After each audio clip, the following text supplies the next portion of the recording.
What is going on, YouTube? It's your boy, the Light, or the Light Gamer, whatever you prefer to call me. I bet you it's another YouTube video. We're back on how Delight reacts. We're reacting to how orange juice is made in a factory, man. So let's go and check this out. It's gonna be a pretty cool process, about 16, 17 minutes long. So leave a comment below. Let me know you guys' favorite orange juice brands, or if you like orange juice, or maybe you don't like orange juice. I'm more of an apple juice person, being honest with you, man, because that's just what I prefer to drink. I do know you need your vitamins. You get certain vitamins from orange juice. I still drink it, but not as much as I should. Orange juice is probably one of my more least ones to drink, but I will still drink it. So let's go ahead and drop a like on the video for them, and let's get into the video. Let's check it out. I'm gonna mute like I usually do, and we'll react and pause here and there when we need to.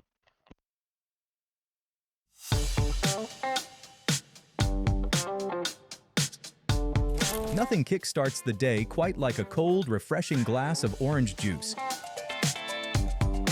The taste of pure liquid sunshine in a bottle. America chugs through over 500 million gallons of the sweet nectar every year, a demand that never slows down, even when the golden fruit aren't in season. But what does it take to keep this tangy goodness flowing all year round? It's a blend of state-of-the-art farming, science, and precision timing, far more complex than you might think.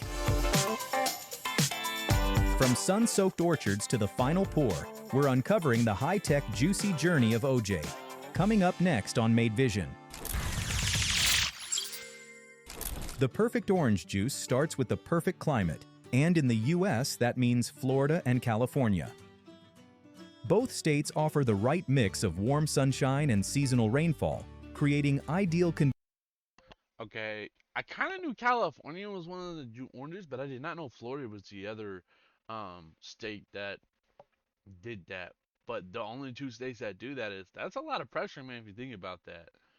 And that is interesting and good to know. So, for those of y'all that live in other states and stuff, and like to talk bad about Californians or Floridans and stuff, people that are from Florida and California, you might want to rethink that sometimes and thank them, because without them, you wouldn't have your favorite beverage or drink, orange juice. So I try to think about that with other states and countries as well, because of certain things, we don't have those people. Try to see the positive in the light of it instead of, always being negative. That's how I try to see it. So. Conditions for growing juicy, flavorful oranges. Since the mid-20th century, Florida has dominated as the top orange juice producer in the US, but in recent years, its dominance has faded. A combination of hurricanes and a devastating tree disease called citrus greening has severely impacted its crops, leading to a 75% drop in Florida's orange juice production since 2005. As Florida's orchards have struggled, California has taken on a bigger role in the U.S. orange juice industry. But even with its increased output, it can't entirely meet the country's demand on its own. To keep up, many companies now import more oranges than ever, with Brazil leading as the world's top exporter for juice oranges. In fact, most 100% orange juice is actually a blend from both the U.S. and Brazil. Something worth checking next time you grab a bottle. Yeah, I didn't know that. That's good to know that our orange juice also comes from Brazil. And to hear that Florida's taking a hit, yeah, they're right. California can't do it all by themselves with the pressure, man. Because that's millions or even billions of people out there that need orange juice. So.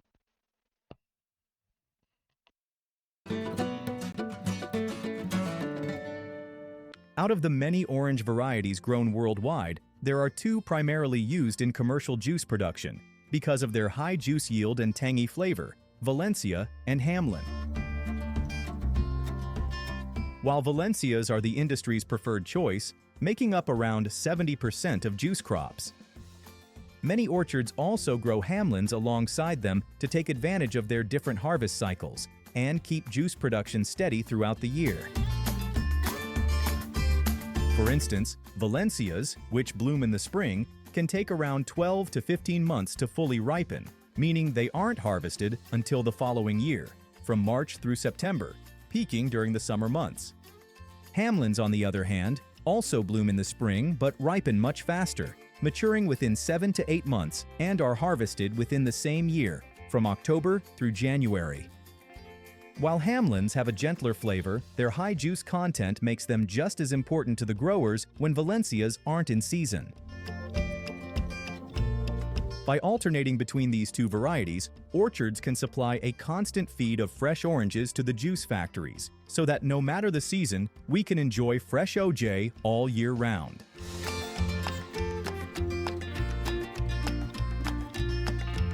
So how do the growers know when the oranges are perfectly ripe for juicing? They rely on this specialized tool called a refractometer. By squeezing a sample of fresh juice onto the device, they measure its ratio of sugar to water, also called the Brix percentage. For an orange to be ideal for juicing, it must contain at least 10% sugar, delivering just the right amount of natural sweetness and flavor. Now that the oranges are at their ideal sweetness, it's time for the harvest to begin. In some orchards, workers still hand-pick the oranges, gently placing them in bags to maintain their pristine appearance. But with the factory needing millions of oranges every day, a quicker and more efficient system is used for large-scale juice production. Since these oranges are all headed for juicing, minor blemishes aren't that much of a concern. That's where this massive harvester machine takes over. As it moves over the trees, vibrating arms shake the branches, causing ripe oranges to fall onto a conveyor system. From there, they're transferred into this specialized collection vehicle called a goat, traveling alongside in the next row. Yo, that's actually kind of crazy, bro. Like, you have a whole machine that just grabs oranges for you. I mean, it makes sense though, because like they said, you need millions of oranges a day. So that's insane. With the ability to harvest up to 2 tons per minute, or over 2 million oranges a day, this machine keeps juice production running at full speed. Now, you might be wondering, why are some of the oranges still green? Surprisingly, their color has nothing to do with ripeness. It all comes down to temperature, not time. Cool nights can trigger the peel to turn orange, while warmer nights can actually turn it green again. But don't be fooled, these green ones are just as ripe and juicy as their bright orange counterparts. As long as they're all full-sized, they're perfectly ready for juicing. Once all the oranges have been harvested, the goat truck hauls them to an open-topped Dude, I was gonna say that. I was like, why are those green? But to know they're green and they also are still good like the other ones is interesting, and it just has to do with temperature. So, dude, like, I'm actually learning a lot just how oranges are made right now. semi-trailer called a gondola, which is strategically placed for easy loading. One by one, the goats arrive and unload their haul into the waiting gondola. This process repeats until the trailer is filled with up to 120,000 oranges. To put that in perspective, that's enough to produce roughly 2,700 gallons of fresh OJ. Once they're filled, semi-trucks transport the oranges to the factory, where the juicing process kicks into high gear. When the trailers arrive at the factory, they're staged in a holding lot, waiting for their turn to be unloaded. Hostler trucks then shuttle the trailers to the unloading area, where they're positioned onto this hydraulic platform. Depending on the factory, the platform either tilts the trailer at a 25-degree side angle, while others use a vertical tilt system, both designed to let gravity handle the unloading. In seconds, all 120,000 oranges cascade onto the conveyor, marking the start of their journey to becoming fresh juice. Bro, you imagine if somebody messed up actually opened that not being at the factory, bro? You're gonna have oranges all over the place. And that is like, dude, that's so screwed. Because that's a waste of oranges that weren't made or created. So, dude, that's, yeah. While the oranges are being unloaded, a trapdoor on the conveyor opens at random, collecting a 40-pound sample for testing. In the on-site lab, technicians analyze each sample for its Brix or sugar-to-water ratio, color, and overall quality to determine its best use later. Oranges with a sugar content above 11.5% are set aside for concentrate, while the rest continue through the process to become single strength, which will later be pasteurized. As the samples undergo testing, the conveyor keeps moving, directing the remaining fruit into this giant holding bin, where they're divided by concentrate or single strength. From the holding bins, the oranges are sent down to this rinsing deck before entering the factory. On the deck, they're sprayed with a water and alkaline solution, then pass over these spinning brushes that scrub away any surface contaminants, making sure they're all pristine before they meet the juicer. Freshly washed, the oranges next enter the pre-sort stage. Diligent inspectors stand alongside these conveyors and toss out any that are smashed, defective, or showing signs of decay. As the approved oranges continue along the conveyor, they encounter a bed of thousands of tiny sharp pins that gently puncture the peels, just enough to release the essential oils contained within. But we'll take a closer look at that in a second. Next, the oranges are sorted by size using a system of rollers that categorize them based on diameter. Even though they're all destined for juice, sorting by size allows each orange to fit perfectly into the matching sized extractor. This maximizes efficiency, reduces waste, and helps squeeze out every last drop of juice. Now it's time to squeeze out the flavor and turn these oranges into liquid gold. The size-sorted oranges are fed into specially designed extractors, where each one is carefully cradled into a cup and sliced in half. The halves are then pressed against a twisting, cone-shaped reamer that extracts the juice and pulp in one swift motion. If it looks familiar, that's because it works just like a home juicer, only this machine can handle 800 oranges every minute, keeping up with the Yo, what the fuck? 800 oranges a minute? Holy freaking moly, bro. Like, dude, that's a lot of freaking oranges in a minute, bro. Damn. Ain't like the homemade one, bro, where you're doing one probably every 10 minutes or maybe a little longer, but still, bro. massive 500,000 gallons this factory can make daily. But twist juicing is just one approach. Some factories rely on this metal prong machine to get the job done. With this method, the oranges are dropped onto rows of sharp prongs. Then, a powerful press crushes them downward, forcing the juice to flow through while separating the peel and pulp. The pulp doesn't go to waste, though. Instead, it's collected and stored in these metal drums, later to be added back into select juice batches for those who prefer a thicker, more textured drink, just like fresh squeezed oranges. We'll dive into the pulp reworking soon, but for now, you might be wondering, what happens to all those peels? The now empty peels fall into a rotating auger mill that grind them into a fibrous, shredded mix. After that, the processed peels are loaded onto trucks and sent out to be used as cattle feed. Earlier in the process, we saw how thousands of tiny pins. So that's good to know. It means the orange peels don't go to waste, which is really good. I've realized that with a lot of factories, they kind of reuse things so they don't go to waste, which is really smart in that aspect, because then you're wasting millions of orange peels and you really don't want to have to do that. So Pins punctured the orange peels, releasing their natural oils. That oil, along with additional extracts from the ground-up peels, are collected in a giant vat.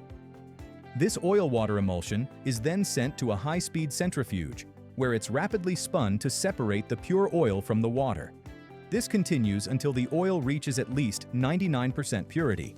The result is pure orange essential oil, a highly versatile product that can be used in cosmetics, aromatherapy, food flavoring, and much more. As for the orange juice itself, It follows one of two paths: concentrate or single strength. For concentrate, the juice is sent through evaporators that remove about 80% of its water content, leaving behind a highly concentrated form. This is then frozen, creating the familiar ice tubes of juice you might see in grocery store freezers. For single strength, the juice must undergo flash pasteurization. So that's how those little like frozen tubes are made, man. Cause not just with orange juice. I'm wondering if that's the same way with like if you wanted grape juice or any type of other juice. Because when I go to the grocery store, there's other ones I buy. The orange juice one, not really. I'll usually buy the one orange juice that's in the jugs from like Simply or wherever it's from, like whatever brand it is. So To keep it safe and fresh while it awaits bottling. First, it's heated to 185 degrees Fahrenheit to kill bacteria before rapidly cooling it to 35 degrees to maintain its quality. Since there are no additives, it will be labeled as 100% orange juice. Once pasteurized, the juice is stored in these massive 1 million gallon refrigerated tanks, where it can stay fresh for up to 2 years with minimal flavor degradation. Fun fact: damn, bro, you got orange juice sitting up in those jugs for 2 years, which stays fresh. That's interesting. I'm curious if it actually stays fresh like that though, because things start to happen. So when juice or things sit like that so long, but if that's really the case, man, that's crazy. That's like, man. fact, the flash pasteurization method was developed in the 1950s by Tropicana's founder, Anthony Rossi, and his team of scientists. Prior to that, almost all commercially available orange juice in the US came from concentrate. Before the juice reaches the bottling stage, multiple samples are taken from the 1 million gallon storage tanks and sent to the lab, so only the highest quality product makes it to consumers. In the lab, each sample undergoes rigorous testing, where experts analyze acidity, sugar or Brix level, aroma, color, and most importantly, taste. Additionally, the pulp quality is also examined before being blended back into select batches in the next stage. Now, it's time to reintroduce the previously extracted pulp back into the juice before bottling. The pulp barrels are sent to a rework tank, where the pulp and juice are thoroughly blended to create a smooth, uniform consistency. Since everyone has different preferences, the juice is separated into batches with varying pulp levels, ranging from some pulp to lots of pulp. And for those who prefer their OJ silky, I always kind of wondered about that because some people like pulp, some people don't like pulp. Thing about me and my family and my mom, we don't like pulp, so and that's kind of good to know. So they have different versions of the orange juice, and they just showed how that's made right there, which is really cool to see the process of that. smooth, a pulp-free batch is made too. Which pulp level do you prefer? Let everyone know in the comments. After months of ripening under the sun, the oranges have been squeezed, tested, and perfected. Now the juice is ready for its final step, bottling and making its way to your glass.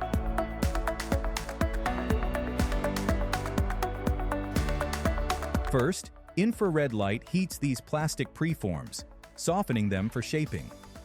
Then, a blow molding machine rapidly expands them into 14-ounce bottles. The newly shaped bottles then go through a final rinse cycle, where a spraying machine thoroughly cleans them, removing any potential residues or contaminants before they're filled. The filling process happens in stages. First, a small amount of the flash pasteurized juice is poured into the bottles at 176 degrees Fahrenheit. Then, the rest of the bottle is filled to prevent foaming. A built-in scale on the neck holder automatically checks the weight, preventing overfilling. Once the bottles are filled, the conveyor takes them to a machine that applies a bottle cap in the blink of an eye. Each bottle is now scanned using high-speed cameras and UV light, allowing the system to instantly identify leaks, loose caps, or irregular bottles. Then they pass through a machine that turns the bottles of still hot OJ on their side.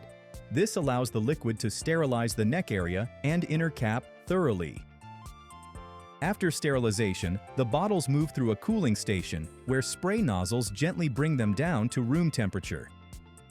Now at the perfect temperature, the bottles move to the labeling station, where they receive their final touch. A label showcasing the brand, product details, and nutritional information.